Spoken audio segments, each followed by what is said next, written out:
Alléluia, salut à tous, nous sommes très contents d'être avec vous donc, pour un autre temps d'adoration, de louange, mais surtout d'apprentissage de la parole de Dieu. Voilà, chers amis, donc cette année-ci, nous parlons du royaume de Dieu. Qu'est-ce que c'est que le royaume de Dieu? Donc durant les 3 premiers mois de l'année, nous avions parlé de la nature du royaume. Qu'est-ce que c'est qu'exactement le royaume de Dieu? Donc, nous avions vu que le royaume, c'est un pays comme les États-Unis, comme la France, comme les États-Unis, qui a une capitale, qui a un palais, qui a un bureau exécutif, qui a un chef d'État. Donc, nous avions parlé de tout ça. Et dans le second trimestre, donc, nous avions commencé à parler des anges, les premiers habitants du royaume et les premiers fils dans le royaume. Donc, nous étudions les anges parce que les anges sont les premiers habitants, sont aussi les premiers fils que Dieu avait créés. Donc, il y a beaucoup de choses que nous pouvons apprendre des anges de Dieu. Maintenant, nous avons appris que les anges de Dieu sont là pour nous aider, pour nous protéger, pour nous connecter avec les personnes appropriées, pour que nous puissions atteindre notre destinée en Dieu.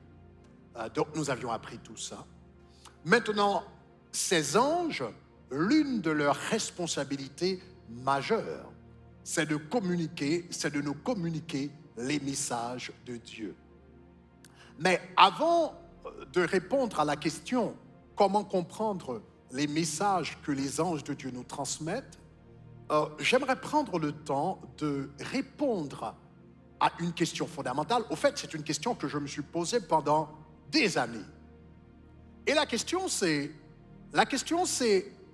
la majorité, l'observation que j'avais faite dans ma vie et dans la vie de beaucoup de personnes, c'est que les rencontres démoniaques sont beaucoup plus faciles que les rencontres angéliques.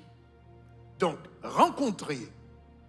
les rencontres démoniaques, les expériences démoniaques sont beaucoup plus faciles que les expériences angéliques. La majorité de gens, par exemple, à l'église, si vous faites un sondage, donc dans les églises, vous allez vous rendre compte que la majorité de chrétiens, si vous allez, par exemple, dans un service et vous dites combien de vous ont eu une expérience démoniaque pendant une nuit, par exemple, pendant que vous étiez en train de dormir et un démon est entré dans votre chambre et a commencé à vous harceler. Et si vous demandez combien de vous ont eu une expérience démoniaque au milieu de la nuit, je suis sûr que 80% des gens vous diront qu'ils ont eu, pendant au moins une fois dans leur vie, une expérience démoniaque. Maintenant, si vous demandez combien d'entre vous ont eu une expérience avec un ange de Dieu, je vous assure que vous n'allez pas avoir plus de 20%. Peut-être 5, 10 ou 20%. 20% au grand maximum. Donc, il y a beaucoup de gens qui ont eu des expériences démoniaques, mais très, très, très peu de gens ont eu des expériences avec des anges de Dieu. Donc, pourquoi est-il plus facile d'avoir une expérience avec un démon qu'une expérience avec un ange? Donc ça, c'est une question que j'ai demandé au Seigneur pendant longtemps. J'ai dit au Seigneur, mais j'ai eu pas mal d'expériences démoniaques dans mes rêves, etc. Dans mes songes, j'ai eu pas mal de rencontres démoniaques dans mes songes ou pendant la nuit. Ou bien simplement en état d'alerte, j'ai eu pas mal d'expériences démoniaques. Mais pourquoi pas autant d'expériences avec les anges? Donc, je vais vous donner 3 raisons pour lesquelles les expériences démoniaques sont plus faciles que les expériences angéliques. Et qu'est-ce que vous pouvez faire pour, en réalité, multiplier les expériences, les rencontres que vous faites avec des anges de Dieu? Numéro 1, il y a 3 raisons pour lesquelles les expériences démoniaques sont beaucoup plus faciles. Numéro 1, vous devriez savoir que les anges de Dieu, les anges élus, Cela veut dire les anges de Dieu, les anges élus, les anges dans le ciel. Mais maintenant, je ne suis pas en train de parler des anges déchus. Mais les anges élus, les anges élus ont besoin d'une certaine atmosphère pour se manifester. Donc la première raison, c'est que les anges élus, les saints anges de Dieu, les anges élus de Dieu, ont besoin d'une certaine atmosphère pour se manifester. La meilleure façon de vous l'expliquer, c'est de penser à la nature de Dieu. Par exemple, la Bible nous dit que Dieu est partout. Où irais-je loin de ton esprit? Où fuirais-je loin de ta face? Si je monte aux cieux, tu y es. Si je descends dans le séjour des morts, t'y voilà. Si je prends les ailes de l'aurore et que j'aille m'habiter jusqu'aux extrémités de la mer, là aussi ta droite me conduira et ta main me saisira. Donc, si je descends, le texte dit, si je descends dans le séjour des morts, cela veut dire l'enfer, Sheol qui signifie l'enfer. Si je descends aux enfers, le texte dit, t'y voilà. Donc voilà, Dieu est partout, Dieu est partout. La présence de Dieu est partout, même dans les profondeurs de l'enfer. Dieu est partout, mais il ne se manifeste pas partout. Dieu est partout.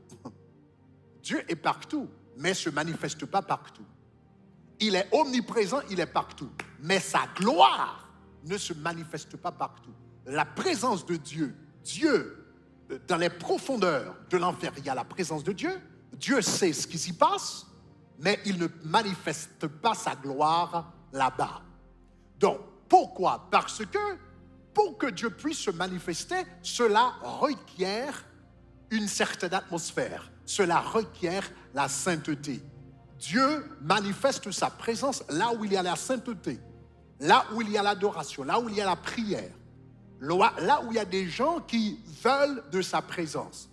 Donc, pour que la présence de Dieu se manifeste, il faut une certaine atmosphère. Dieu est partout, mais pour que sa présence puisse se manifester, il y a une certaine atmosphère qui doit être présente. De la même manière, les anges élus, en tant que fils de Dieu, sont eux aussi fils de Dieu. Et ils fonctionnent aussi avec la sainteté de Dieu. Ils reflètent la gloire de Dieu. Donc, conséquemment, les anges élus de Dieu requièrent également une certaine atmosphère pour se manifester.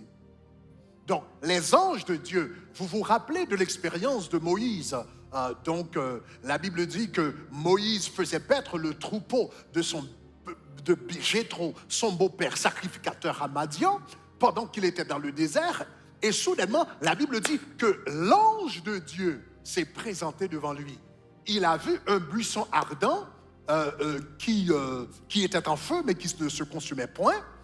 Et la Bible dit, quand il a regardé, donc l'ange de Dieu se manifesta dans le buisson ardent. Et qu'est-ce que l'ange de Dieu lui a dit? L'ange de Dieu lui a dit immédiatement, n'approche pas d'ici, ôte tes souliers de tes pieds, car le lieu sur lequel tu te tiens est saint. La terre sur laquelle tu te tiens, le lieu sur lequel tu te tiens est une terre sainte. Donc, les anges de Dieu, pour se manifester, requièrent la sainteté. Les anges de Dieu, généralement, se manifestent là où il y a l'adoration, là où il y a la louange, là où il y a la présence de Dieu, il y a une certaine atmosphère. Tandis que les démons, par contre, n'ont pas besoin d'une certaine atmosphère. Les démons se manifestent partout.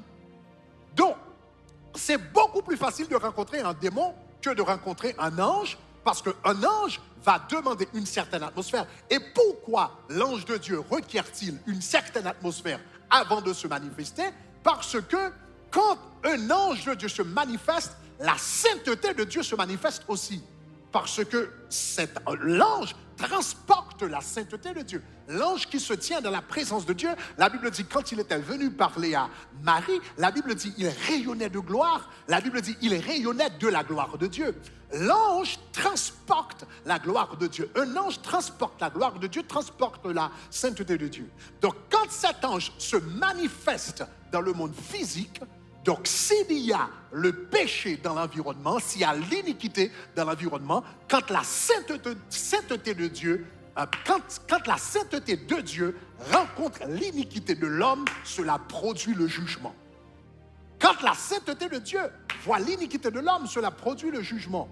Donc, cela veut dire, afin de protéger les hommes les anges de Dieu qui transportent la gloire et la sainteté de Dieu ne se manifestent pas facilement dans le monde physique. Parce que quand la gloire rencontre le péché, cela produit le jugement. Cependant, les anges déchus, eux, ils ne transportent pas la sainteté de Dieu, ils ne transportent pas la gloire de Dieu, n'est-ce pas? Donc, ils ne transportent pas ces choses. Conséquemment, ils peuvent se manifester partout. Donc, les démons, les anges déchus, les démons se manifestent partout, mais les anges de Dieu ne se manifestent pas partout. Maintenant, ils peuvent être partout, ils peuvent aller partout, mais ils ne peuvent pas se manifester partout. Généralement, ils ne se manifestent pas partout.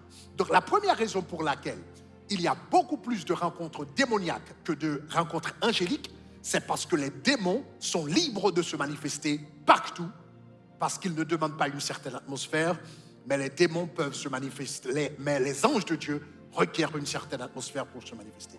La deuxième raison pour laquelle, donc maintenant, avant de vous expliquer la deuxième raison, cela veut dire, si vous êtes un chrétien et vous aimeriez vivre des expériences angéliques, vous aimeriez vivre des expériences célestes, cela veut dire qu'il faut développer une atmosphère de sainteté autour de toi, autour de ta maison, autour de ta famille, autour de ton église, dans ta voiture. C'est la première étape pour pouvoir vivre des expériences célestes, des expériences angéliques. Ça, c'est la première chose. La deuxième raison pour laquelle les anges, les rencontres démoniaques sont beaucoup plus fréquentes que les rencontres angéliques, c'est parce que les démons sont beaucoup plus imposants que les anges. Les démons sont beaucoup plus imposants. Qu'est-ce que je veux dire par imposant? Cela veut dire les démons font beaucoup plus de bruit. Les démons se font beaucoup plus visibles. Les démons se font beaucoup plus visibles que les anges. Ils font beaucoup plus de bruit que les anges. Ils sont plus démonstratifs. Encore, laissez-moi vous expliquer, parce que les anges élus reflètent un peu la nature de Dieu. Donc, en comprenant Dieu, vous allez comprendre le fonctionnement des anges également. Par exemple, pour entendre la voix de Dieu, il te faut non seulement une certaine atmosphère, mais il te faut un certain positionnement. Pour entendre la voix de Dieu, c'est pas facile, hein, parce que la Bible dit dans le livre des rois que Dieu, lui, quand il parle dans un murmure doux et léger. Dieu, quand il parle, 1 Roi 19, 12, la Bible dit, quand il parle dans un murmure doux et léger. Maintenant, pour entendre un murmure doux et léger, il faut te concentrer, il faut prêter attention, donc il faut faire silence autour de soi-même pour entendre une voix douce et légère, pour entendre soi. Dans un murmure doux et léger, c'est pas même une voix, la Bible dit un murmure. Pour entendre ce murmure doux et léger, il faut faire silence en soi-même et autour de soi-même pour entendre cette voix. Donc c'est difficile d'entendre la voix de Dieu. Donc pour entendre la voix de Dieu, il faut faire un peu comme Jésus, que Marc chapitre 1er verset 35 nous dit, qui se réveillait tôt le matin et qui passait du temps dans la présence de Dieu. Pourquoi Jésus-Christ se réveillait-il tôt le matin? Pourquoi est-il bon de prier tôt le matin? Pourquoi est-il plus facile d'entendre la voix de Dieu le matin? Parce que le matin, il n'y a pas autant de bruit.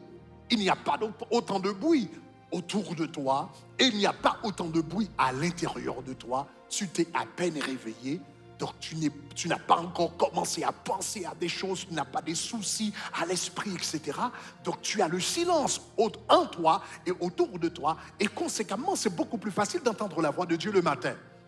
Donc Jésus-Christ, lui, la Bible dit, se réveillait de très tôt pendant que les disciples dormaient et il passait du temps dans la présence de Dieu. C'est la meilleure façon d'entendre la voix de Dieu. Pour entendre la voix de Dieu, il te faut le silence, il te faut concentrer dans la prière, dans la présence de Dieu. Tu as besoin de tout ça pour entendre la voix de Dieu. Mais pour entendre la voix de Satan, est-ce qu'il te faut? Non, il ne te faut rien du tout. Est-ce qu'il te faut le silence pour entendre la voix de Satan? Non, pas du tout. Ce n'est pas nécessaire de se réveiller tôt le matin pour entendre la voix de Satan. Ce n'est pas nécessaire d'avoir une vie de dévotion pour entendre la voix de Satan. Ce n'est pas nécessaire de se concentrer pour entendre la voix de Satan. Pourquoi? Parce que la Bible nous dit Satan est comme un lion rugissant. Satan est comme un lion rugissant. Tu sais ce que ça veut dire, rugissant? Cela veut dire un lion qui rugit. Le rugissement, c'est le bruit du lion. Maintenant, Maintenant, tu sais, le rugissement d'un lion, le rugissement d'un lion peut s'entendre jusqu'à 8 kilomètres. Le rugissement d'un lion peut s'entendre jusqu'à 8 kilomètres, 5 miles, 8 kilomètres. Tu n'as pas besoin de te concentrer pour entendre ça. Tu n'as pas besoin du silence pour entendre ça. Tu n'as pas besoin de te réveiller tôt le matin pour entendre la voix de Satan. La voix de Satan, c'est une voix qui s'impose. C'est une voix qui s'impose, c'est une voix forte, c'est une voix qui s'impose, c'est une voix qui t'harcèle. Donc, conséquemment, c'est beaucoup plus facile d'avoir une expérience. Les démons s'imposent, les démons font du bruit, les démons se manifestent de manière effrayante par des visions, par des rêves, etc., etc., et même parfois des contacts en présentiel. Donc, Satan, c'est beaucoup plus imposant. Donc, puisque les démons s'imposent beaucoup plus, donc c'est plus facile de capter le monde démoniaque que capter le monde angélique. Donc, c'est la deuxième raison. Donc, cela veut dire, puisque Dieu, lui, il parle dans un murmure doux et léger, les anges de Dieu ne sont pas aussi agressifs que les démons, ils ne s'imposent pas autant que les démons. Cela veut dire le deuxième secret pour pouvoir capter le monde spirituel, pour pouvoir capter le monde céleste, pour pouvoir capter le monde des anges. Donc, il faut non seulement une atmosphère de sainteté autour de soi-même, mais il faut développer également une atmosphère de connexion spirituelle avec Dieu. Il faut avoir un temps de prière régulièrement dans la présence de Dieu, probablement le matin, etc. Ces choses, eh bien, t'aident. Il ouvre votre oreille spirituelle pour que vous puissiez entendre non seulement la voix de Dieu, la voix du Saint-Esprit, mais la voix des anges de Dieu également. Et finalement, et dernièrement, la troisième raison pour laquelle c'est beaucoup plus facile de capter le monde des ténèbres que de capter le monde des lumières. La troisième raison pour laquelle c'est beaucoup plus facile de capter le monde des ténèbres que de capter le monde des lumières, c'est parce que nous sommes tous nés citoyens du royaume des ténèbres. Nous sommes nés citoyens et membres du royaume des ténèbres sans aucune volonté personnelle par le péché d'Adam. Nous sommes nés naturellement, nous sommes tous nés dans le royaume des ténèbres. Mais nous entrons dans le royaume des lumières par la conversion. Nous entrons dans le royaume de Dieu par la nouvelle naissance. Donc nous sommes naturellement, nous sommes nés naturellement membres du royaume des ténèbres, mais nous devenons membres du royaume de Dieu à travers la conversion. Donc la Bible nous dit, il nous a transportés du royaume des ténèbres dans le royaume du Fils de son amour. Donc nous étions tous dans le royaume des ténèbres et maintenant, par après, nous sommes devenus membres du royaume des lumières. Maintenant, pourquoi cela est-il important? Cela est important parce que quand tu es né dans un pays, tu parles la langue du pays. Quand tu es né, tu parles la langue du pays dans lequel où tu as été né, où tu es né et où tu as grandi. Donc, quand tu es né dans un pays, le langage qui est naturel pour toi, c'est le langage de ce pays. Donc, puisque nous étions tous membres du royaume des ténèbres, nous étions tous membres, et ce n'est pas moi qui le dis, c'est la Bible. Éphésiens chapitre 2, versets 1er et 2. La Bible dit, vous étiez morts par vos offenses et par vos péchés dans lesquels vous marchiez autrefois selon le train de ce monde, selon le prince de la puissance des ténèbres, de l'esprit qui agit maintenant dans les fils de la rébellion. Donc, la Bible dit, nous étions tous morts. Nous faisions tous partie du royaume des ténèbres. Nous étions tous sous l'autorité de Satan. Nous étions tous en contact avec ces démons, que nous le sachions ou non. Nous étions tous en contact avec eux. Donc cela veut dire, quand tu es né dans un pays, tu apprends naturellement la langue de ce pays. En d'autres termes, vous et moi, nous avions naturellement appris à entendre, voir et comprendre le monde des ténèbres parce que nous sommes nés là-dedans. Maintenant, quand nous sommes nés de nouveau, maintenant, nous rentrons maintenant dans le royaume de Dieu. Mais tu sais, par exemple, moi, je suis né en Haïti. Mais quand je suis rentré aux États-Unis à l'âge de 14 ans, j'ai dû apprendre l'anglais. Consciemment, j'ai dû consciemment apprendre l'anglais. J'ai pas consciemment appris le créole. Donc je suis né en Haïti, j'ai grandi en Haïti et j'ai tout bonnement commencé à parler le créole parce que c'est ma langue natale. Donc c'est tout à fait naturel pour moi. Mais par contre, j'ai dû apprendre l'anglais parce que ce n'était pas ma langue naturelle. Donc cela veut dire communiquer avec le monde des ténèbres, c'est quelque chose, comprendre le langage du monde des ténèbres, c'est quelque chose qui nous vient naturellement. Mais comprendre le langage du royaume de Dieu, nous devons l'apprendre. Donc, l'une des raisons pour lesquelles c'est beaucoup plus facile de rencontrer les démons que de rencontrer les anges, c'est parce que, puisque nous sommes nés dans le royaume des ténèbres, c'est naturellement, on comprend le langage du monde des ténèbres, mais on ne comprend pas naturellement le langage du monde des lumières. Donc voilà ce que la Bible nous dit dans Hébreux chapitre 5, le verset 14. La Bible dit, mais la nourriture solide est pour les hommes faits. Et puis regardez ce que la Bible dit. Pour ceux dont le jugement est exercé par l'usage à discerner ce qui est bien, ce qui est mal. Le mot jugement ici, en anglais, c'est le mot sens. Une autre traduction dit dont le sens est exercé par l'usage à discerner le bien ou le mal. Donc, cela veut dire, vous et moi, nous devrions exercer nos sens spirituels. Pour capter le monde des lumières, il faut réentraîner vos sens spirituels.